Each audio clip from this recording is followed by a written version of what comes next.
Hello दोस्तों, आज की कहानी है जादुई थाली की कहानी। किसी गांव में साई राम नाम का एक साधु रहता था। बड़ा ही भला आदमी था। अपने साथ बुराई करने वालों के साथ भी वह हमेशा भलाई ही करता था। गांव के किनारे एक छोटी सी कुटिया में अकेला ही रहता। अपने घर आने वालों की खूब खातिरदारी करता, ध्यान रखता और अच्छा अच्छा खाना खिलाता था। गर्मियों के दिन थे, खूब गर्मी पड़ रही थी और लू चल रही थी। एक आदमी दोपहर में कहीं जा रहा था, लेकिन ज्यादा गर्मी होने और लू लगने से वह साई राम की कुटिया के बाहर ही बेहोश होकर गिर पड़ा। साई राम ने जैसे ही देखा कि उसकी कुटिया के बाहर कोई बेहोश पड़ा है, तो वो उसे तुरंत अंदर ले गया और उसकी सेवा में लग गए।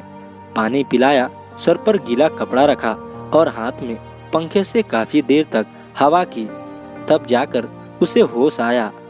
होश आने पर उस आदमी ने साई राम से कहा कि मैं बहुत भूखा हूँ, कृपया करके कुछ खाने को दे दीजिए। साई राम ने कहा, ठीक है, मुझे थोड़ा सा समय दीजिए। कुछ ही मिनट में साई राम ने बहुत बढ़िया बढ़िया ताजा पकवान खाने के लिए परोस दिए। उसने ताबड़तोड़ खाना खाया और फटाफट सारे पकवान चट कर गया। वह आदमी एक चोर था जो दोपहर में सुनसान देखकर चोरी करने के लिए निकला था। खाना खाने के बाद चोर को इस बात की हैरानी हुई कि साई राम ने इतनी जल्दी खाना कैसे तैयार कर लिया। उसने साई राम से पूछा, महाराज जी, यह बताइए आपने इतने कम समय में खाना कैसे तैयार कर लिया। साई राम ने चोर को बताया कि मेरे पास एक चमत्कारी थाली है। इस थाली की मदद से मैं पल भर में जो भी जी चाहे खाने के लिए बना सकता हूँ। चोर ने हैरान होकर पूछा, क्या आप मुझे वह थाली दिखा सकते हैं? मैं यह सब अपनी आंखों से देखना चाहता हूँ। साई राम अंदर गया, एक थाली लाकर चोर के आगे रखी और कहा, मुझे केले चाहिए। थाली तुरंत केले से भर गई। चोर हैरान रह गया और उसके मन में थाली के लिए लालच पैदा हो गया।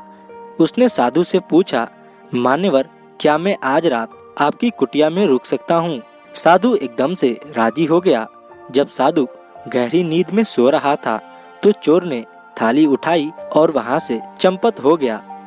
थाली चुराकर चोर सोच रहा था कि अब तो मेरी मौज ही मौज है, जो भी जी चाहे थाली से मांग लूंगा। उसने थाली अपने घर में रखी और थाली से कहा, मुझे तंगड़ी कबाब चाहिए, मगर थाली में कुछ नहीं आया। फिर उसने कहा, मुझे मलाई चाप चाहिए। थाली अभी खाली थी। चोर ने कहा, सेब ला के दो।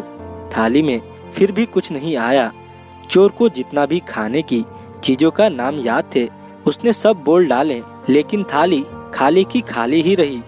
चोर तुरंत भागता हुआ थाली लेकर साधु के पास गया और बोला, महात्मा, भूल से मैं आपका बर्तन अपने साथ ले गया, मुझे माफ कीजिए, अपना बर्तन वापस ले लीजिए। साई राम बिल्कुल नाराज नहीं हुआ। बर्तन लेकर साई राम ने उसी समय कई अच्छे पकवान बर्तन से देने को कहा और बर्तन में तुरंत वह आ गए। साई राम ने चोर को एक बार फिर बढ़िया खाना खिलाया। चोर फिर हैरान हो गया और अपनी उत्सुकता को रोक नहीं पाया। उसने साधु से पूछा, महाराज, जब यह बर्तन मेरे पास था तब इसने कोई काम नहीं किया। मैंने इससे बहुत सारे पकवान मांगे, मगर इसने मुझे कुछ नहीं दिया। साधु ने कहा, भाई देखो, जब तक मैं जिंदा हूँ तब तक यह बर्तन किसी और के काम नहीं आ सकता। मेरे मरने के बाद ही कोई और इसे उपयोग कर पाएगा। बर्तन के चमत्कार का भेद पाकर चोर मन ही मन बहुत खुश हुआ। सोच रहा था कि अब तो मैं इस महात्मा का खात्मा करके बर्तन का फायदा उठाऊंगा। अगले दिन चोर फिर साधु के घर आया और साथ में घर से खीर बनाकर लाया। वह बोला, महाराज, आपने मेरी इतनी सेवा की है, मुझे 2 बार बहुत लाजवाब स्वादिष्ट पकवान खिलाए हैं, इसलिए मैं भी आपकी कुछ सेवा करना चाहता हूँ। मैं आपके लिए खीर लाया हूँ, कृपया आप स्वीकार कर लीजिए। साधु ने बिना किसी संकोच के चोर की दी हुई खीर खाई और चोर को धन्यवाद किया। कहा, तुम्हारी खीर बहुत ही स्वादिष्ट बनी है। चोर खीर में जहर मिलाकर लाया था। खीर खिलाकर चोर वापस अपने घर चला गया। रात होने पर वापस साधु की कुटिया में आया, थाली को फिर से चुराने के लिए। उसे पक्का यकीन था कि जहर से अब तक तो साधु का काम तमाम हो चुका होगा। चोर जैसे ही थाली की ओर बढ़ा तो उसे किसी चीज से ठोकर लगी।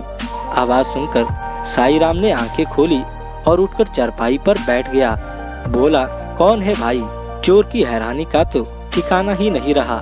वह बड़ी हैरानी से बोला, महाराज, आप अभी तक जीवित हैं? साधु बोला, क्यों भाई, तुमने यह कैसे सोच लिया कि मैं जीवित नहीं हूँ? चोर ने कहा, मैंने दोपहर में आपको जो खीर खिलाई थी उसमें बहुत जहर मिला हुआ था। मैं तो यही सोच रहा था कि जहर के असर से आप मर चुके होंगे। साधु ने कहा, देखो भाई, मैं निस्वार्थ भाव से लोगों की खूब सेवा करता हूँ और सच्ची निष्ठा से भगवान का जप भी करता हूँ, साथ ही योगाभ्यास भी करता हूँ। इसलिए मुझे यह आशीर्वाद प्राप्त है कि कितना भी तेज जहर क्यों ना हो, मैं उसे आसानी से पचा सकता हूँ।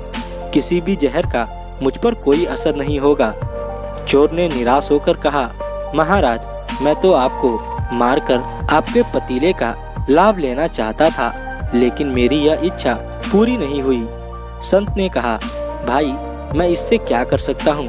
तुम्हारी किस्मत ही अच्छी नहीं है। बोलो, अगर भूख लगी हो तो खाने का प्रबंध करूँ। चोर बड़ा शर्मिंदा हुआ। बोला, महाराज, मैं तो आपको धोखे से मारना चाहता था, मगर फिर भी आपने मुझसे नफरत नहीं की। उल्टा आप तो मेरे साथ बहुत अच्छा व्यवहार कर रहे हैं। यह बात मुझे बहुत ही अजीब सी लग रही है। साधु ने कहा, भाई, इसमें क्या अजीब बात है? अच्छाई करना मेरी आदत है, बुराई करना तुम्हारी आदत है।